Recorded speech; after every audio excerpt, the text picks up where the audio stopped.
Hello everyone and welcome to the Doctor's Dictionary Series 2 Episode 3 on Abnormal Periods.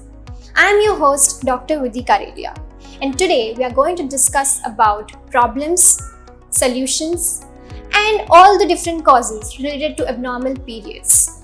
Today we have a very esteemed guest amongst us, Dr. Mansi Milind Wadekar.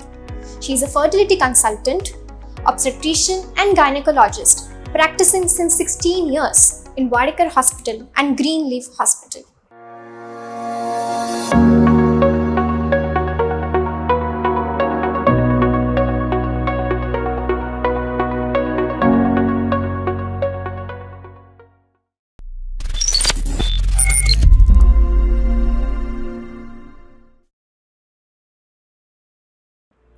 Let's start our questionnaire and problem solving with Dr. Mansi. Ma'am, what is menarche? मेनार्के मतलब जब आपका first period आता है उसे हम मेनार्के बोलते हैं। Ma'am, average age क्या रहती है व्हेन मेनार्के बिगिंस? इंडिया में मेनार्के की एवरेज एज अराउंड 12 इयर्स है, but it is a range 10 to 14 years की एज में आपका मेनार्के या फर्स्ट पीरियड शुरू हो सकता है। What are the different changes that happen in the human body before the onset of menarche?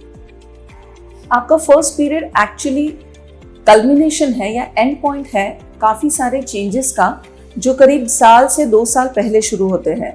Physical changes जैसे कि ब्रेस्ट डेवलपमेंट, एक्सिलरी और प्यूबिक हेयर डेवलपमेंट, चेंजेस जो आपकी बॉडी के कंटूर में होते हैं, और बहुत सारे सोशल, बिहेवियरल, इमोशनल चेंजेस मिला के फाइनली हम मेनार्के तक पहुंचते हैं। When it comes to puberty, when should we be concerned? Puberty के चेंजेस जैसे बॉडीली चेंजेस, ब्रेस्ट डेवलपमेंट अगर 8 साल से पहले शुरू होते हैं तो उसे हम अर्ली प्यूबर्टी कहेंगे। और when it comes to delayed puberty, अगर 13 साल की उम्र तक कोई भी सेकेंडरी सेक्सुअल कैरेक्टर्स नहीं डेवलप होते हैं या सेकेंडरी सेक्सुअल कैरेक्टर्स डेवलप होते हैं बट 16 इयर्स की उम्र तक पीरियड्स नहीं आते हैं, तो that is delayed puberty and तब आपने आपके गायनेक से कंसल्ट करना चाहिए। पीरियड साइकिल को रेगुलराइज होने में कितना टाइम लगता है जब एक बार पीरियड्स या मेनार्के स्टार्ट हो जाता है? आपके फर्स्ट पीरियड के बाद पहले 1 साल या 2 साल तक हो सकता है आपके पीरियड्स इरेगुलर रहे, बिकॉज आपकी बॉडी अब तक एडजस्ट कर रही है पूरे हार्मोनल मेंस्ट्रुअल साइकिल के साथ। तो आपके पीरियड्स एनोवुलेटरी हो सकते हैं, मतलब जिन साइकिल्स में बीज बनता ही ना हो, इसीलिए आपके पीरियड्स डिले हो सकते हैं। एंड विथ टाइम धीरे धीरे आपके साइकिल्स प्रेडिक्टेबल और रेगुलर हो जाएंगे। How does one define irregular periods? अगर आपका पीरियड 21 डेज से पहले आता है या 35 डेज से लेट आता है तो उसे इरेगुलर कहेंगे। प्लस अगर आपका पीरियड साइकिल लेंथ बहुत वेरिएबल है, मतलब कभी 20 डेज कभी 35 डेज, तो भी हम उसे इरेगुलर पीरियड्स कहेंगे। What are the problems or causes that are related to irregular periods?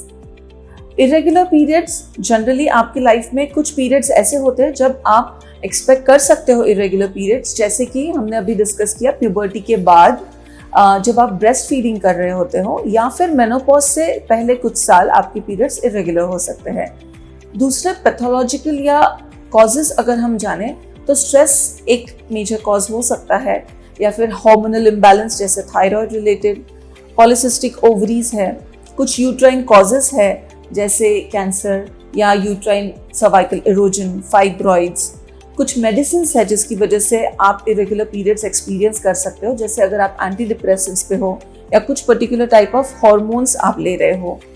Ma'am, एक टर्म है जो आजकल हम सब लोग बहुत रेगुलरली सुनते हैं, so I wish to ask you about it. What is PCO? PCO यानी पॉलिसिस्टिक ओवरीज, ये एक्चुअली एक हार्मोनल इम्बैलेंस है जो आपकी ओवरीज की वर्किंग को अफेक्ट करता है। नॉर्मली आपकी ओवरीज में हर महीने एक बीज बनता है जो around 14th-15th day of your periods mature होके रिलीज होता है, जिसे हम ओव्यूलेशन कहते हैं। पीसीओ में ये प्रोसेस इफेक्ट होता है। सो पीसीओ की जो साइकिल्स होती है वो एनोव्यूलेटरी होती है, जिसमें ओव्यूलेशन का प्रोसेस नहीं होता है। इसके कॉजेस बहुत क्लियर नहीं है, बट जेनेटिक और एनवायरमेंटल फैक्टर्स होते हैं इसमें कारणीभूत। Plus it is a lifestyle disorder जिसे हम बोलते हैं। डॉक्टर साहिबा, क्या आप हमें बता सकते हैं कि what are the symptoms of PCO in a female body? PCO के सिम्टम्स, मोस्ट कॉमन सिम्टम है इरेगुलर पीरियड्स, जिसमें आपके पीरियड्स डिले होते हैं, 1.5, 2, 3 महीने तक भी डिले हो सकते हैं पीरियड्स। दूसरा कॉमन सिम्टम है कि फेशियल या बॉडी हेयर का ज़्यादा होना, ये एंड्रोजन नाम के हार्मोन के एक्सेस सिक्रेशन की वजह से होता है। प्लस आपको बहुत सारे पिंपल्स या एक्ने भी हो सकते हैं, बॉडी पे कहीं कहीं पे डार्क पैचेस हो सकते हैं, स्पेशली नेक और एक्सिला के रीजन में। Is fertility affected during PCO? क्या पीसीओ फर्टिलिटी को इफेक्ट कर सकता है? तो यस, बिकॉज पीसीओ में ओव्यूलेशन का प्रोसेस डिस्टर्ब होता है, इसीलिए फर्टिलिटी यानी प्रेगनेंसी रहने के लिए ओव्यूलेशन बहुत ज़रूरी है। तो PCO patients can face problems while getting pregnant. Is IVF or ICSI required in a woman suffering with PCO during her journey for conceiving or pregnancy? IVF या ICSI नीडेड नहीं है पीसीओ के patients को treat करने के लिए। Actually बहुत सारी डिफरेंट मोडालिटीज है, जैसे सिंपल लाइफस्टाइल मॉडिफिकेशंस या टैबलेट्स, इंजेक्शंस, जिसको हम पहले ट्रीट करने के लिए यूज करेंगे। IVF ICSI actually last resort है फर्टिलिटी पेशेंट्स के लिए पीसीओ के साथ। मैम, हम सारे डिफरेंट प्रॉब्लम्स कॉजेस की बात कर रहे हैं, तो I wanted to ask if this is a myth और इज इट ट्रू कि with pregnancy PCOS gets cured? Is it true? PCO कोई बीमारी नहीं है जिसे हम क्योर कर सकते हैं। It doesn't go away. Pregnancy के बाद, डिलीवरी के बाद हो सकता है ये वापस आपके पीरियड्स को इरेगुलर कर सके। मैम, जब किसी पेशेंट को PCOS होता है, so what are the different other health hazards or diseases she is at the risk of suffering from? PCO में एक बहुत टिपिकल चेंज होता है इंसुलिन रेजिस्टेंस, जिसमें आपकी बॉडी में बनने वाले इंसुलिन की मात्रा कम पड़ती है शुगर को प्रोसेस करने के लिए। ये आगे चल के डायबिटीज में तब्दील हो सकता है, इसीलिए पीसीओ पेशेंट्स डायबिटीज के लिए प्रोन होते हैं, हाइपरटेंशन के लिए प्रोन होते हैं। इनफैक्ट कुछ some type of cancers, uterine cancers के लिए भी इनकी रिस्क ज़्यादा है, और एंजाइटी, डिप्रेशन जैसे मेंटल डिसऑर्डर्स के लिए भी ये रिस्क फैक्टर है। Ma'am, can you please let us know what are the different solutions or treatment options when we are treating someone with PCOS?